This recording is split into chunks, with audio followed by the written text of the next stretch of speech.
CBS Radio Mystery Theater presents...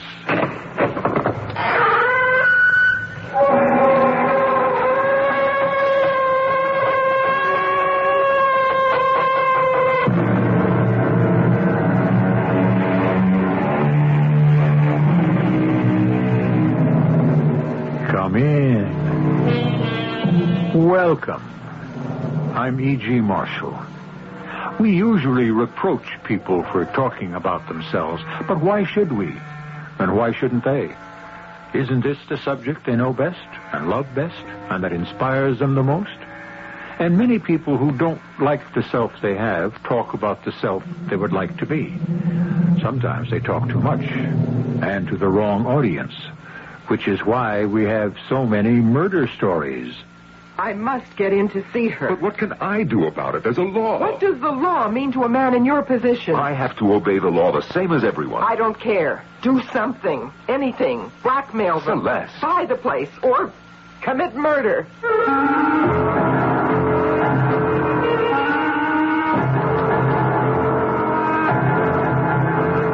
Our mystery drama, In the Name of Love, was written especially for the Mystery Theater by Sam Dan and stars Terry Keane and Norman Rose.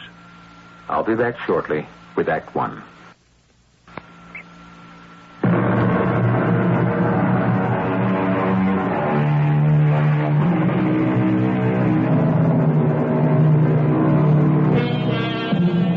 You're not required to answer this question, but have you ever unburdened yourself to a complete stranger? A chance-met seatmate, perhaps, on a plane or a train? Told someone you've never seen before and will never see again intimate personal details that you've kept secret from even your closest friends?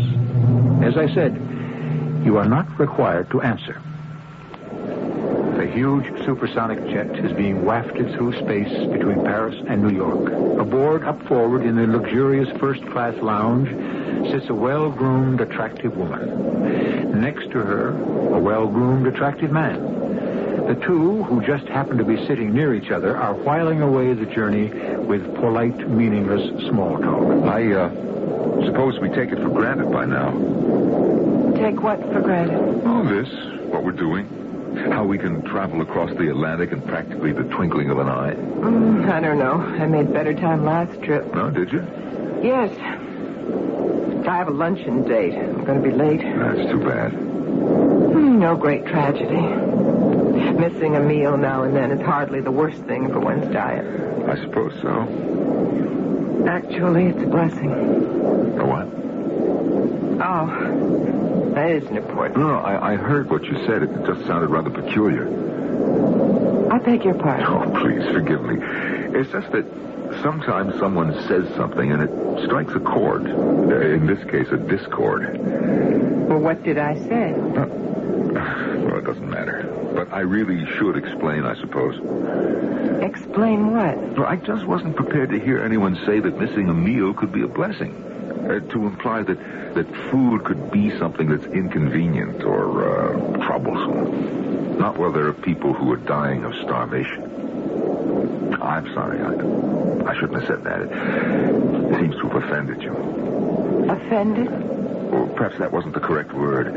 I was in Europe just now to take part in a conference on, I suppose I might just as well call it by its right name, starvation. I'm upsetting you. Well, now that you've participated, have you solved the problem? Well, I don't think we'll ever solve the problem. Not in the foreseeable future, at any rate. Are you a professional in the field, a fundraiser or a functionary of one kind or another? No. I'm just a volunteer businessman. I feel that people should devote a portion of their time and effort and money to just helping out. Very commendable. It's been very nice talking to you, but now if you'll excuse me. I'm sure that really isn't true. I'm sure it hasn't been nice talking to me.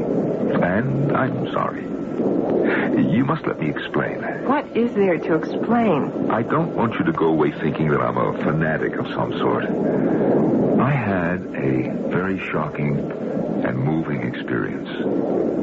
What I'm trying to say is that In the ordinary way, I don't make people uncomfortable. Well, that's certainly in your favor. This conference I attended, you know, it opened up a world I never knew existed. I may have been aware, I suppose we all are, but, I mean, to be confronted with it was just too much. Oh, well, I hope you'll feel better soon. Well, I don't know if I'll ever really feel better again. As I said, it's been nice talking to you. Goodbye. Goodbye. No. Just a moment.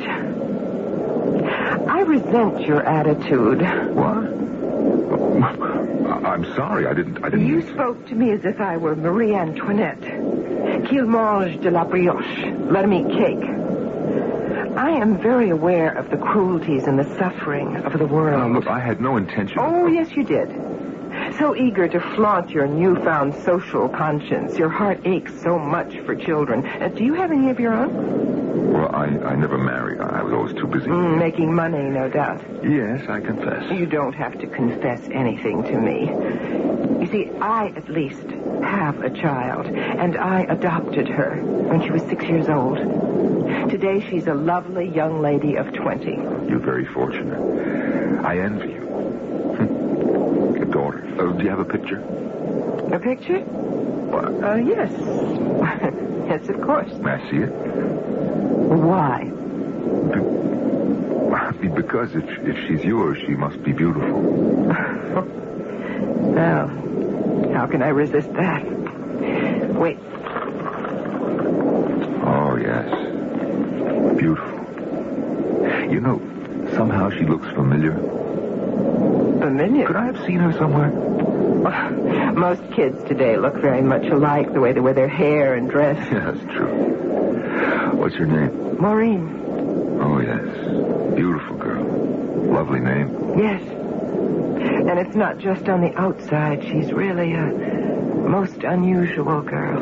Ladies and gentlemen, please fasten your seatbelts to prepare for our landing in New York City. Oh, that's the voice that literally brings me back to Earth. Once I get started on my daughter. Yeah, I understand. Well, what a fortunate woman you are. Well, goodbye. And it really has been nice talking to you.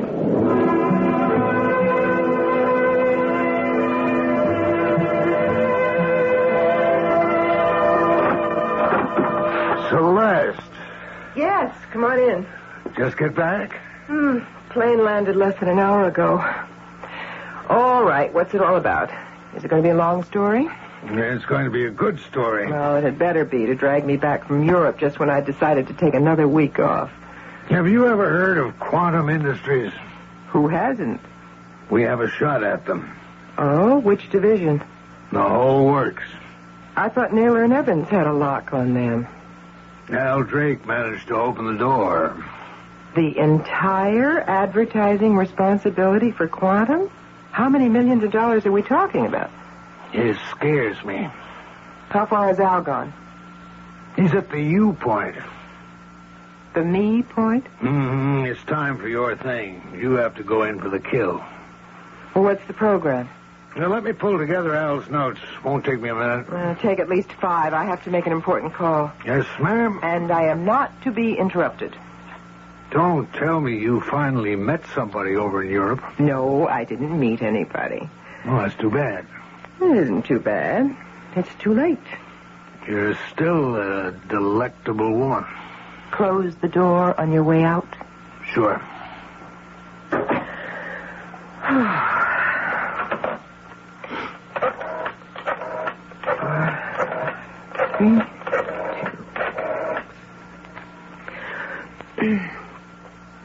Darling. Yes, it's Mother. I know, finally. I just got back. You know, it was interesting, I suppose, but it was lonesome without you. I would have stayed longer, but good old Joe Daly set up a flare. No, I haven't met any interesting men. Have you? Well, let's talk about it at dinner. Oh, no. I won't let you break a date just so you can eat dinner with your old mom. No, darling. It's a bad habit. Don't get into it. you end up an old maid 20 years from now, I don't want you to say it was all my fault. Because you will, you know. No, don't cut the evening short either. I'll be up when you get home. See you later, Maureen, darling.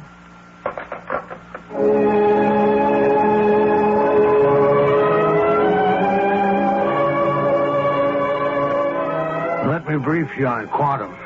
Fine. Who makes the decision? Roger Carlson. Roger Carlson. Mm-hmm. Roger Carlson is Quantum Industries. He takes pains to keep out of the limelight. He only surfaces when there's a major decision to be made. Mm-hmm. What's known about the man? Does he collect stamps, butterflies, women? I have to have something to go on. You'll have to go up against him cold. No, Joseph. Carlson has already set up the meeting, which is why we sent you the SOS to come home. When? Tomorrow morning, for breakfast. What? That's Mr. Carlson. They say he's a morning person. All right, where? His suite at the Ritz Plaza.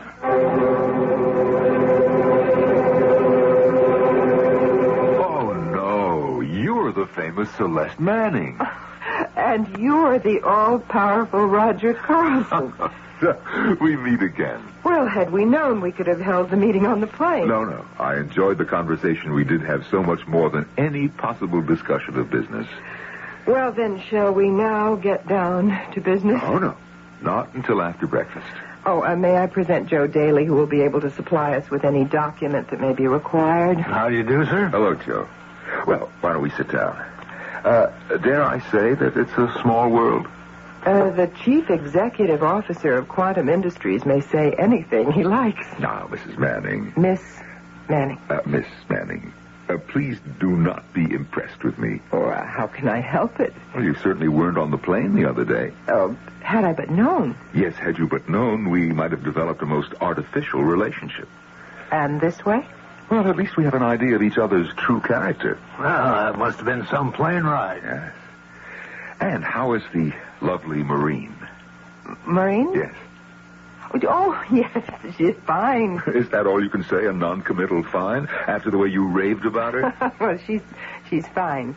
I tell you, Joe, you don't want to let this one get started on the subject of Marine. But I guess you know that already. Have you met young Al Drake at our company? Yes, and I was impressed enough to take your outfit seriously. Well, you'll discover that we're completely equipped to handle everything. Yes, I've already ascertained all that. But this is business, and we're still at breakfast. And I make it a rule never to combine the two. And I'd rather discuss Marine. What a lovely and unusual young lady she is. Excuse me. Yes. Later. Well, why can't it wait? Oh, I see. All right, hold on. Well, you see, I no sooner tell you that I have a rule and I'm forced to break it. Will you excuse me for just a few minutes? I have to take this inside. Celeste. Celeste, what did you tell this guy? What did you tell him?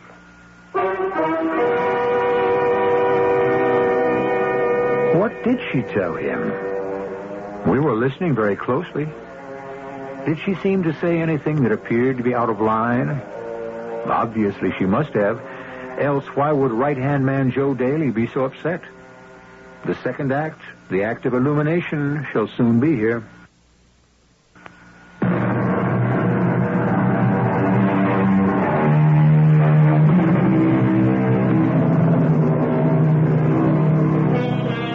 When lonely strangers meet, who can tell which one is indiscreet? Obviously, the poet doesn't know. Do we?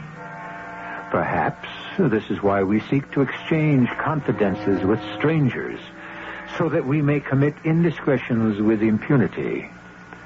Has our Miss Celeste Manning been indiscreet lately? Obviously. Celeste, what did you tell Roger Carlson on that airplane? Nothing. But, who is this Maureen? Joe, just forget it. Well, if you say so. But it seems I'm supposed to know about her. I said to forget it. Now, let me worry about it. Okay. I just wish I knew what's going on. What's all this about a Maureen? I believe believe we have the top people in every category. Research, creative, administration, marketing. Now, wait a minute. You don't have to push so hard. You've got the account. Oh, thank you. We've been watching you over the past 2 years. We've seen how you work. Oh, there'll be considerable negotiating and all that sort of thing to go through, but you and I have people who handle those details. Yes. Leaving us free for grand strategy.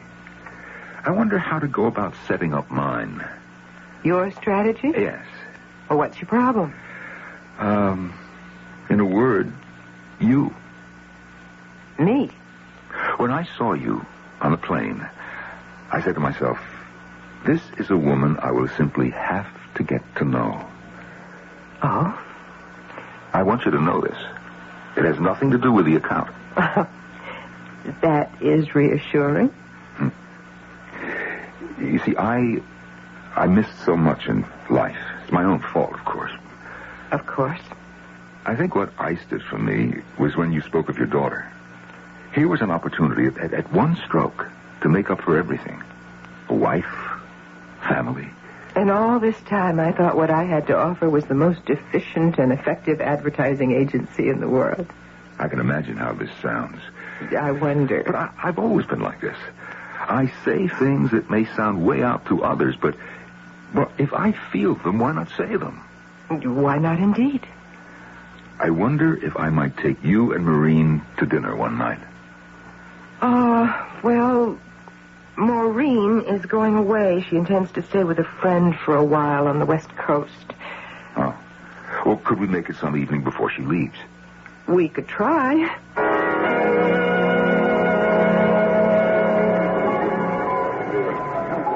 Are you having a problem, Mr. Carlson? Is it that obvious? Yes. I know you asked me to lunch for a purpose. Well, quite frankly, I'm in love with your boss. Well, that's obvious. That's a relief. Now we can get to it. You know, I cannot get to first base. You're not the only one. What am I doing wrong? Nothing. It's just that she was always too busy for romance. Now she thinks she's too old. But it isn't true. Well, that's what she thinks, so for her it's true. There must have been romance in her life, at least once. Why do you say that?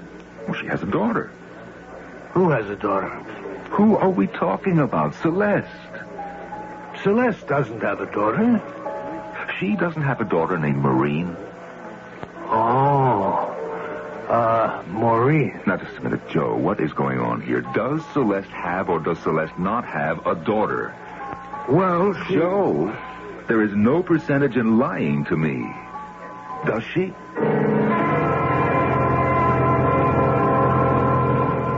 Hello, darling. It's Mother. I just wanted to find out if you arrived safely.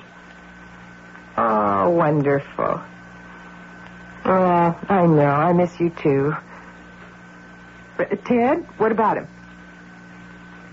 Oh, well, if he misses you all that much, he can always fly out there. I mean, that's how you'll know it's love. How else do you know? Well, for one thing, if it's really love, you never have to ask. Oh, there's somebody at the door, darling. Call me later tonight after you get settled in. We'll talk then. Bye now. Just a minute, please. Miss Manning? Oh. Celeste, I had to see you. Celeste, Mr. Carlson. All right, come in.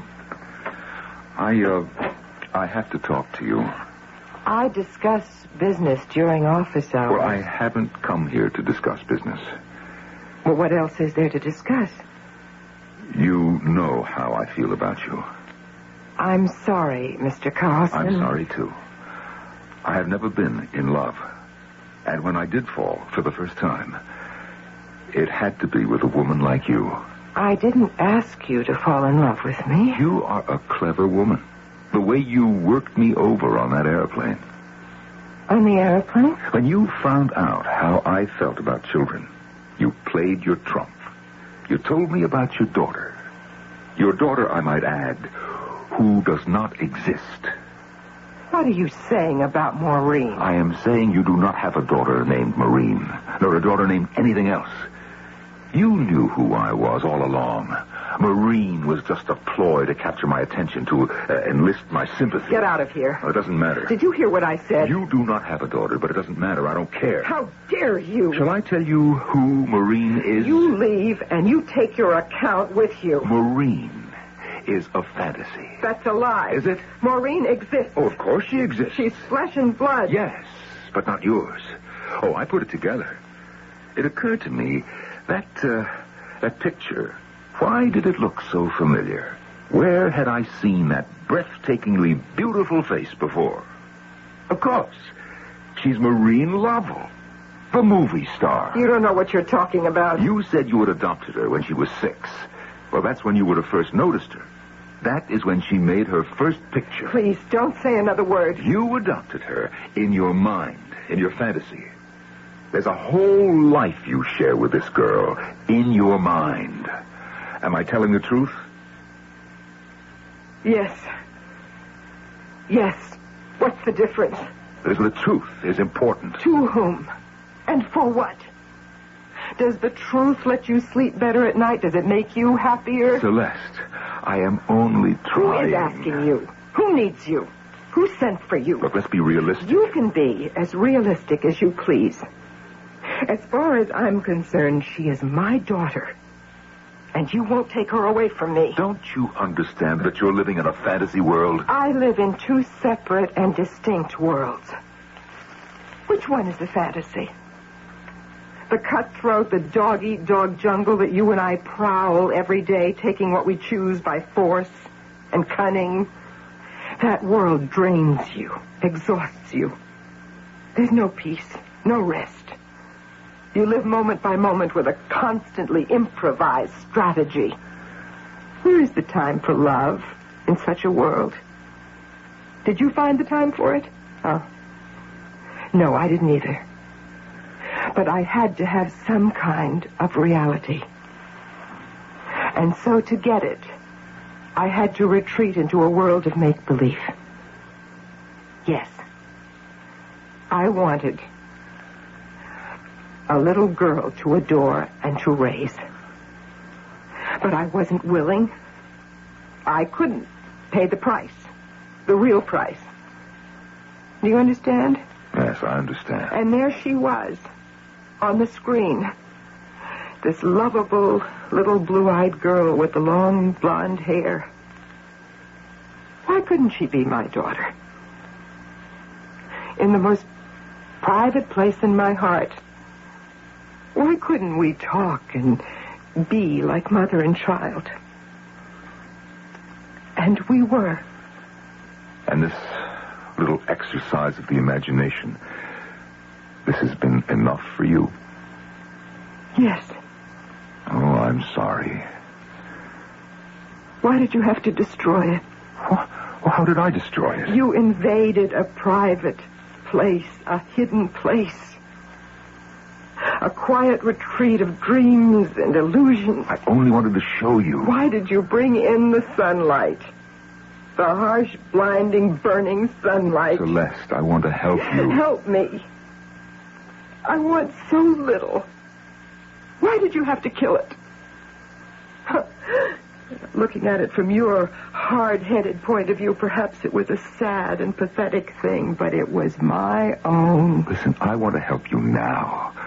I came here because I thought that I should be the one to tell you. Tell me what? Besides you, I'm the only one who knows about her, and the only one who understands. What is it you think you should tell me? Celeste, she's gone. Who's gone? Maureen. Gone where? Haven't you read the papers? Listen to the news. She simply disappeared. What does that mean? Here, I picked this up at the newsstand. Film star vanishes. Foul play suspected in the sudden disappearance of Maureen Lovell.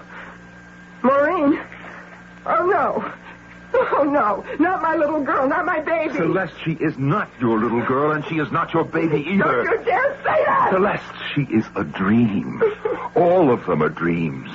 Maureen Lovell, a dream sweetheart for adolescent boys, an aspiration for teenage girls, a companion, a daughter for aging, frustrated women. I am not an aging, frustrated woman. Well, please do not behave like one. I will behave any way I please. Who are you to order me around? I'm only saying what's right. All my life, men have been telling me what's right, and I've been proving them wrong. Do you know who I am? Faith Celeste Manning. That's how I was baptized. But I dropped the faith because I learned the hard way not to have faith in anyone or anything. All by myself, I built an empire. I don't need counseling or advice from you or anybody. All right. What do you want me to do? I want you to get out of here. Very well. No. Wait. Don't go. Help me. Help you? Help me. Do you know what it cost me to say that? Oh, how hard it was for me to say that. It's been 30 years since I asked anybody for help. It just doesn't come easily. But for my little girl, I will ask anyone for anything. Celeste, I want to help you. But I cannot help you preserve this illusion. Help me find her. Someone has to find her. I know how hard it is to wake up from a dream. To me, it is not a dream. To me, it's the truth. To me, she actually is my daughter. My real daughter.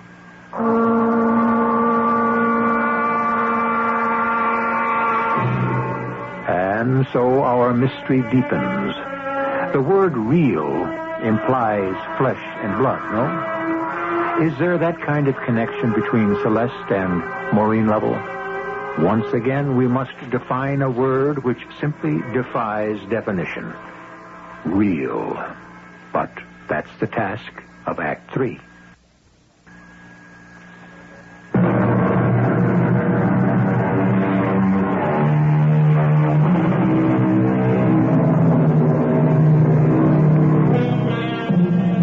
You have heard it said, and quite possibly agreed, that life is real and life is earnest.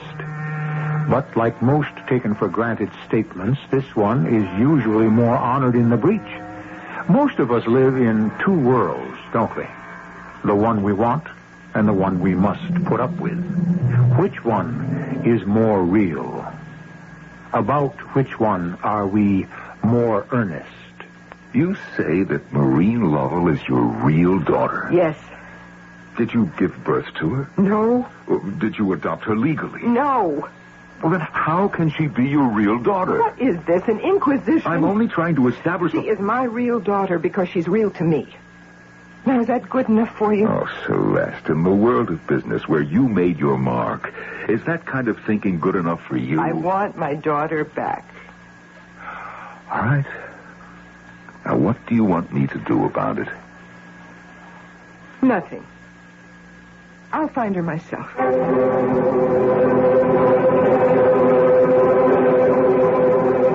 And what is it that you want to see me about, Mr.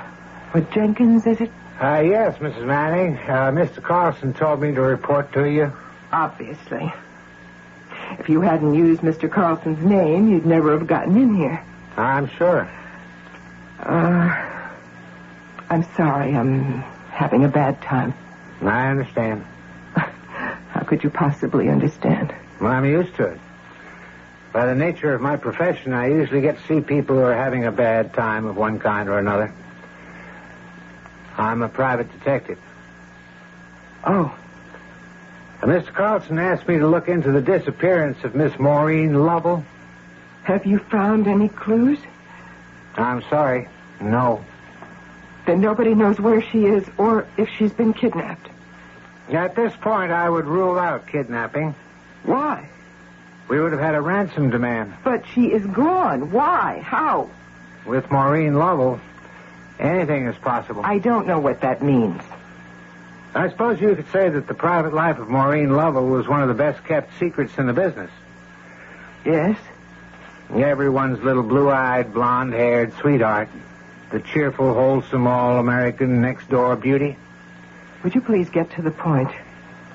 None of it was true. All of it was a public relations smokescreen.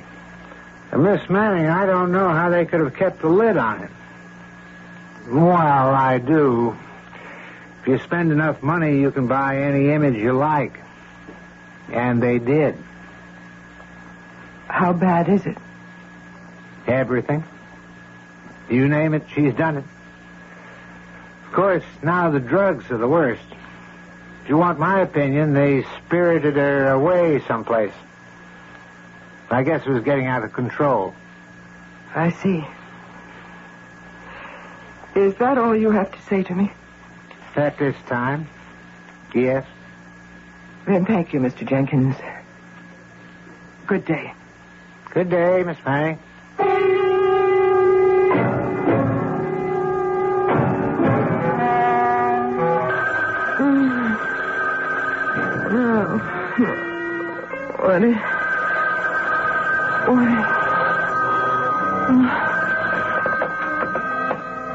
Hello?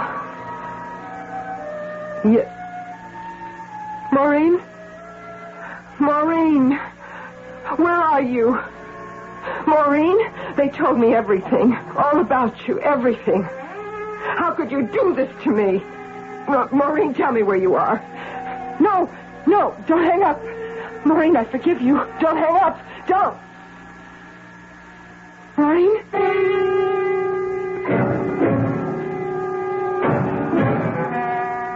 Why did you do it?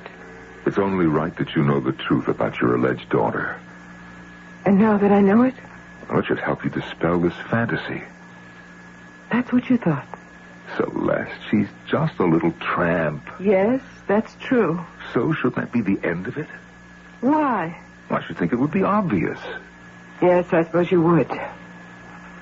Well, you see, this is how and where we find out what love really is. I don't understand. Of course not. How could you? When you found out about this, what you called this, fantasy, you thought I was mad. Oh, no. Not exactly. I just thought that you were somewhat off base in a certain area, but that's all. I created a full flesh and blood reality for myself, even if it was all inside of me. I took her through the cute little tomboy period, through the awkward stage. Oh, we had long, serious, confidential talks about boys and sex and life. And I watched her blossom into a radiant beauty. I enjoyed the best of her. Celeste. But you can't be selective. Not if you really love. Now I have to live with the worst of her. Do you want this to drive you mad? No. It's going to help keep me sane. She needs me. What do you mean she needs you? She needs a mother. Right now, more than anything or anyone else, she needs a mother. I'm going to go to her. But how can you hope to find her? They're obviously maintaining a fantastic secrecy. Do you know how many millions are at stake here? Your Mr. Jenkins can find her. Or I can hire my own Mr. Jenkins.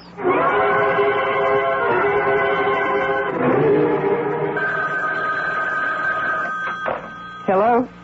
Mr. Jenkins. Yes? I found the place. It's located high up in the mountains north and west of Hollywood. It's called The Retreat. The Retreat. Oh, thank you, Mr. Jenkins. Thank you. You wish to see me? If you're the director of this place. I am Dr. Cullen. How may I help you? I wish to see a patient. Oh, we don't have patients. We have guests. Well, whatever you call them. In any event, we do not permit visitors. You don't? That is why they are here. To separate themselves completely from an intolerable environment. I demand to see Maureen Lovell. I am sorry. We have no guest by that name. Now, see here, Doctor. Miss Manning, your reputation has preceded you. I know who you are and how important you think you are. If you insist on a scene, I shall be forced to have you removed from the premises. What do you want me to do? Something. It's a legitimate institution. She's been signed in legally. Why won't they permit visitors? Oh, they have a right to make their own rules. But they can't help her. They have access to the finest medical talent. Only her mother can help her. Oh, Celeste. I know what's wrong with her. Oh, sure you do. I mean it. I am asking you to help me get in to see her. And I am telling you that my hands are tied. Well, untie them. What are you? Some ineffectual little clerk somewhere? You're Roger Carlson. You can do anything. Celeste. Don't give me that modest, barefoot country boy look. You get what you want. Nothing ever stops you. But in this case, In this case, what? There's a weak link in the chain around that place. For instance, you could make sure they'd have trouble getting their license renewed. Or buy the place. Fire everybody in it. Have somebody killed. I don't care.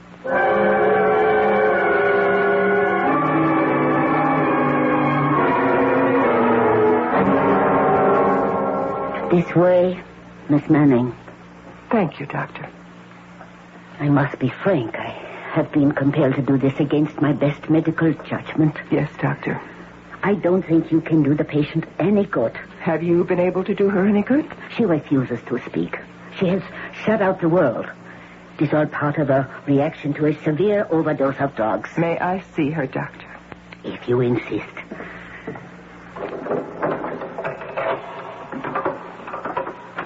You may go inside. Maureen. Maureen. You have a visitor. Maureen. Please leave us, Doctor. Very well.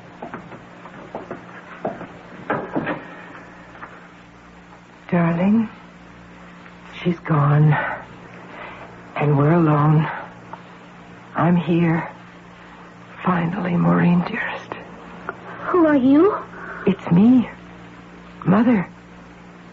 Mommy. Mommy? Mm-hmm.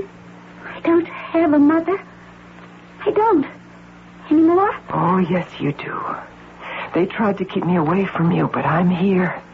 Why? I'm here to help you. Help me? Darling, I heard you call to me. You said, help me. No. No, you can't help me. Nobody can help me. You let me try. Because nobody loves me for myself. I do. Nobody wants me for myself. Darling, I want you. Oh, yes, now you want me. You come to see me now. Where were you? Maureen, listen to me. Oh, I'm so tired. Everything hurts. I'm so lonely and frightened. You don't know what it is. I do. I do. Please go away. Just let me disappear. That's all I want. Please. No, I won't go away. Please. Please, Mommy, please. Never, darling. I'm going to help you. I'm scared. You don't have to be scared. Ever again. Mommy is here with you, and you'll come home with Mommy. Mommy? I'll always be with you. Nothing bad will ever happen again.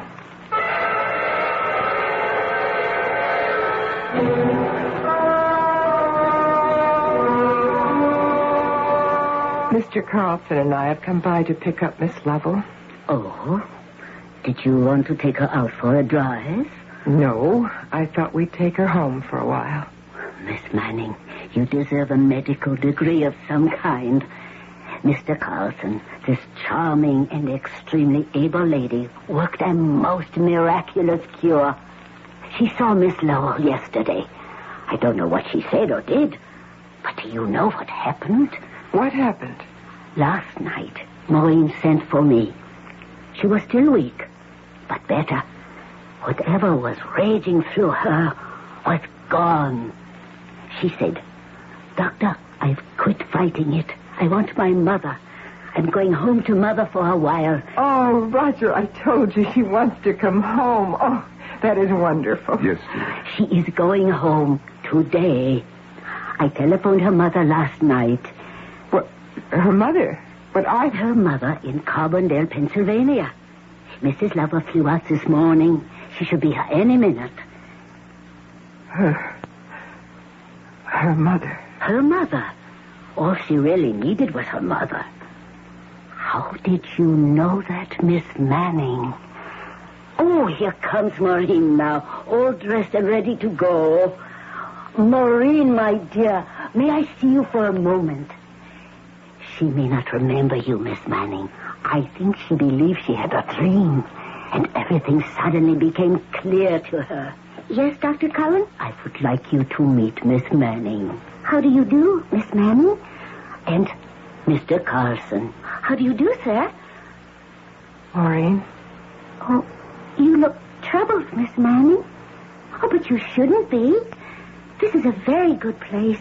They really do the job for you here. Oh, that's the taxi. And Mother's here.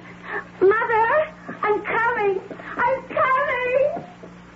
Miss Manning, are you all right? Miss Manning has had a hectic day. I think we'll just sit down for a moment in the lounge, may we? Of course. Celeste? Well, Celeste, are you ready for the real thing?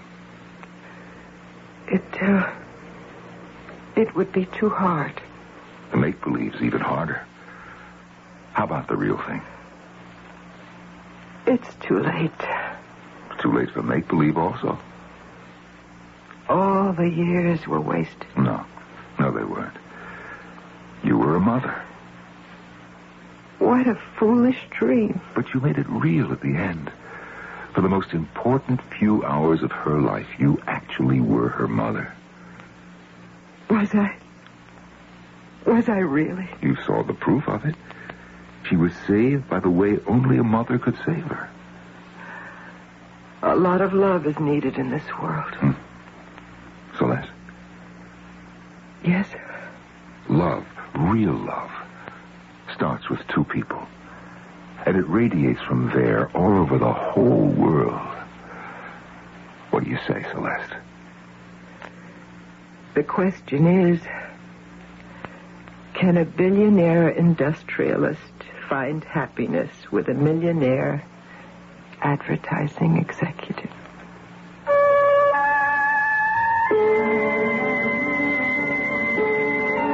It's a question that boggles the mind. But somehow, I believe it's in line with the old saying by Mr. Virgil, love conquers all, so therefore, let us all surrender to love. What is the moral of our story? Any love, even if it exists in the imagination, is better than no love at all.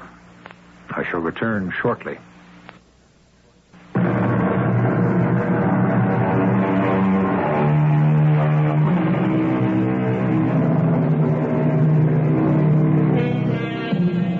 What deeds do we commit in the name of love?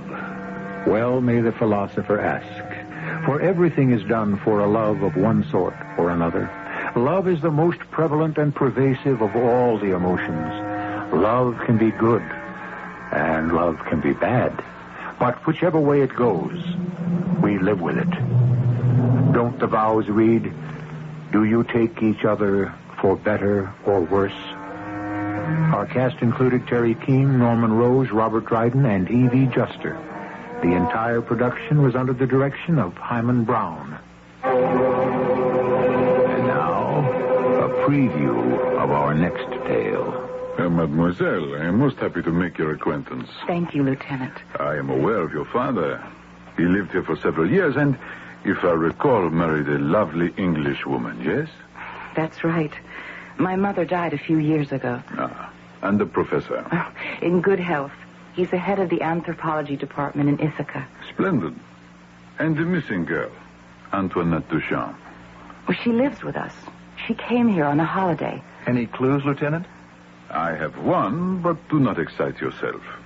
We have made a thorough check of all automobile accidents between here and La Chapelle. There is one that may provide the clue we seek. She was in an accident? The car was in an accident. Heavy rain, a rock slide. What about my cousin? And there was no trace of her.